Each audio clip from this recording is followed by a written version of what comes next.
Hi hello welcome to post 360. నేను మీ Murali Rapalli. Pushpa 2 movie world wide release అయ్యి తన సత్తాను చాటుకుంటోంది. ఎక్కడ చూసినా కలెక్షన్ల వర్షం కురుస్తూనే ఉంది. ఇటు ఆంధ్ర తెలంగాణలో అయితే అసలు ఆ బీభత్సాన్ని తట్టుకోలేకపోతున్నారు. ఫ్యాన్స్ థియేటర్స్లో గోలలు ఈలలు డ్యాన్సులు. Not only in India, all countries టోటల్గా ఎన్ని కంట్రీస్లో అయితే రిలీజ్ అయిందో మొత్తం 8 కంట్రీస్లో రిలీజ్ అయింది. ఆ 8 కంట్రీస్లో కూడా సూపర్ డూపర్ హిట్ టాక్తోనే ముందుకు నడుచుకుంటూ వెళ్తుంది. చివరికి ఎలాన్ మస్క్ సైతం ట్విట్టర్లో పుష్ప 2 అని కొడితే మన అల్లు అర్జున్ పుష్ప 2 ఫోటో వచ్చే విధంగా ప్రోగ్రామ్ని అప్డేట్ చేయడం జరిగింది. అంటే పుష్ప 2 రేంజ్ క్రేజీ ఎలా ఉందో ఒకసారి మీరు అర్థం చేసుకోండి. అయితే రాత్రి జరిగిన ప్రీమియర్ షోలో కొన్ని తొక్కిసలాట జరిగినాయి. కొన్ని చోట్ల కొన్ని దురదృష్టకరమైనటువంటి ఇన్సిడెంట్స్ కూడా జరిగినాయి. ఒక ఆవిడ చనిపోవడం కూడా జరిగింది. సో ఇదంతా పక్కన పెడితే ఇప్పుడు న్యూ కాంట్రవర్సీ ఏంటంటే పుష్ప 2 మూవీలో ఉన్న కొన్ని డైలాగ్స్ చిరంజీవి ఫ్యామిలీని ఉద్దేశించి, అదే మెగా ఫ్యామిలీని ఉద్దేశించి చెప్పారంటూ చెప్పడం జరుగుతుంది.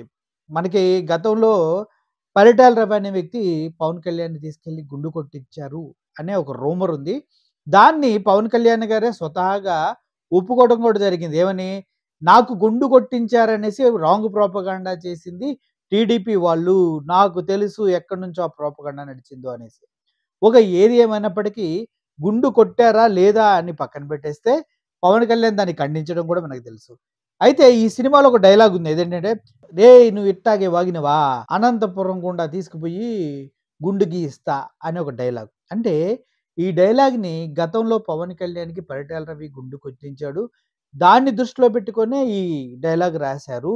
చూడండి బన్నీ ఎలా చేస్తున్నాడో, బన్నీ తన స్వభావాన్ని మార్చుకొని ఎదురెటాకపోతున్నాడు సినిమాలను ఉపయోగించుకొని అని చెప్పడం జరిగింది. కానీ నిజంగా చెప్పాలంటే సినిమాలో ఆ సీన్‌లో, ఆ కాంటెక్స్ట్‌లో హీరోకి ఆ డైలాగు పడటం చాలా అవసరం. ఎందుకంటే షికావత్ అతను ఎవరైతే ఉన్నాడో అతను ఫస్ట్ నుంచి మనం చూస్తున్న ఫస్ట్ హాఫ్‌లో కూడా గుండుతోనే ఉంటాడు.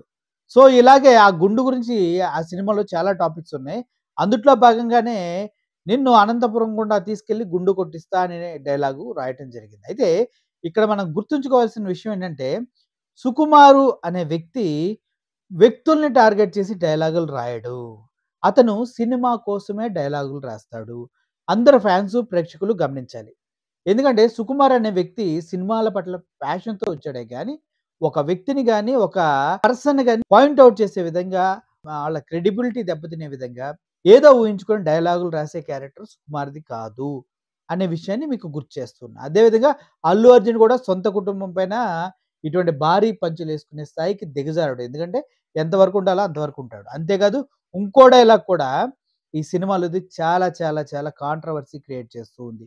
ఆ డైలాగ్ ఏంటంటే, "ఎవడ్రా బాసు ఎవడికిరా బాస్ ఆడికి, ఆడి కొడుక్కి, ఆడి తమ్ముడికి కూడా నేనే బాసు." బేసికల్‌గా ఎవడ్రా బాసు ఎవడికిరా బాస్ ఆడికి, ఆడి కడుక్కి, వాడి తమ్ముడికి కూడా నేనే బాసు అని ఒక డైలాగు. ఎందుకంటే బాస్ తెలుగు ఇండస్ట్రీకి boss, one and only boss megastar Chiranjeevi గారు. మెగాస్టార్ చిరంజీవి గారిని ఉద్దేశించి బాస్ అనే పదాన్ని వాడి వాడికి, వాడి తమ్ముడికి, వాడి కొడుక్కి అంటే వాడి తమ్ముడంటే నాగబాబుకి, వాళ్ళ కొడుకంటే రామ్ చరణ్‌కి కూడా నేనే బాస్‌రా అని చెప్పడం దీని ఉద్దేశం అంటూ ఫ్యాన్స్ మధ్యలో అసలు ట్విట్టర్‌లో అయితే కంటిన్యూస్‌గా వార్తలు పెడుతూనే ఉన్నారు. "అరె మామ ఈ డైలాగ్ విన్నావా? అరె మామ ఈ డైలాగ్ విన్నావా? అరే మామ ఈ డైలాగ్ చూసావా?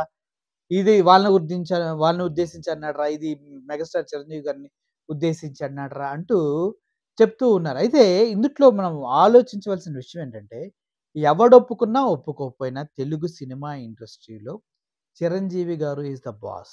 ఎవడొచ్చి నిన్న కాక మొన్న వచ్చిన ఏ పిల్ల పిత్రేగాడు కూడా మెగాస్టార్ చిరంజీవి గారిని క్వెషన్ చేసే అంత స్టామినా లేదు.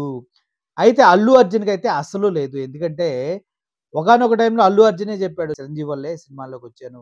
మా మామయ్య వల్లే" అని.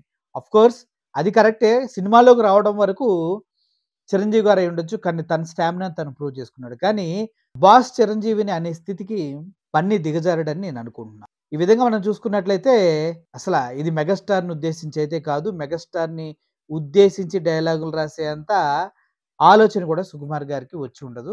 కాకపోతే డైలాగ్ అలా సింక్ అయింది అంతే. ఎందుకంటే నాగబాబు కాంట్రోవర్సీకి కేంద్ర బిందువు అయిపోవటం, బన్నీ పైన డైలాగుల మీద డైలాగులు యేసుకుంటూ, ట్వీట్‌ల మీద ట్వీట్లు చేసుకుంటూ, తన పెద్దరికాన్ని కూడా మర్చిపోయి బన్నీని లోకువ చేసి రా నువ్వు అంత సీన్ లేదంటూ మాట్లాడే విధంగా అతను చేసాడు కాబట్టి అలా అయిపోయింది. సో, అది మెగాస్టార్ గారిని ఉద్దేశించి ఏం అయ్యి మాత్రం ఉండదని 100% చెప్పగలుగుతాం. ఎందుకంటే ఎవడేమనుకున్నా కూడా తెలుగు ఇండస్ట్రీలో కొన్ని వందల, వేల మందికి మార్గనిర్దేశం చేసి సినిమా కళామ తల్లికి తన జీవితాన్ని అంకితం చేసి ఆఫ్‌కోర్స్ కళామ తల్లి కూడా వాళ్ళకి చాలా ఇచ్చింది. అది పక్కన పెట్టేస్తే. ఒక న్యూ ట్రెండ్ సెట్ చేసిన ఇప్పటికి కూడా ఆ మాస్ క్రేజ్ తగ్గకుండా ఉన్న ఏకైక హీరో చిరంజీవి గారు మాత్రం. So, boss is always boss. ఆ తర్వాత ఇంకో డైలాగ్ ఎందుకు ఈ డైలాగ్ పెట్టారంటే అందరూ ఆలోచించాల్సిందే. ఎందుకంటే పవన్ కళ్యాణ్ గారిని పావలా స్టార్, పావలా స్టార్, పావలా కళ్యాణ్ అని వాళ్ళు వీళ్ళు అంటూ ఉంటారు. ఇది ఇంటర్నెట్‌లో ఒకళ్ళపైన విమర్శలు, ప్రతి విమర్శల్లో భాగంగా వస్తూనే ఉంటాయి. అయితే అందుట్లో ఒక డైలాగ్ ఉంటది. "పావలా పర్సెంట్ వాటా గానివి నువ్వు జెప్తే వినేదేంట్రా? ఆ! పావలా లేకున్నా పోర్షన్ ఎక్కువ వీడికి" అంటూ ఇంకో డైలాగ్ రాయటం జరిగింది. ఇది కూడా పవన్ కళ్యాణ్ పావలా, పావలా స్టార్ అంటారనేసి పవన్ కళ్యాణ్ ఉద్దేశించి రాశారు. అంటూ కాంట్రోవర్సీ‌లు రావటం జరిగింది. కానీ కాదు. ఎందుకంటే 'పుష్ప 1లో చూసుకున్నా మనం అందుట్లో నాకు పర్సెంటేజ్ కావాలి కానీ కమిషన్ ఒద్దు అంటాడు. అంటే నీ బిజినెస్ పార్ట్నర్ అవ్వాలనేసి తన వాళ్ళతో కలిసి బిజినెస్ చేసి కావాలంటే పర్సెంటేజ్ తగ్గించుకుంటాడు. బిజినెస్ చేస్తే మాత్రం పార్ట్నర్‌గానే చేస్తా అన్నది 'పుష్పరాజ్' క్యారెక్టర్ అన్నమాట. సో, ఆ 'పుష్పరాజ్' క్యారెక్టర్ ఫస్ట్ హాఫ్‌లో కూడా మనం చూడాలి.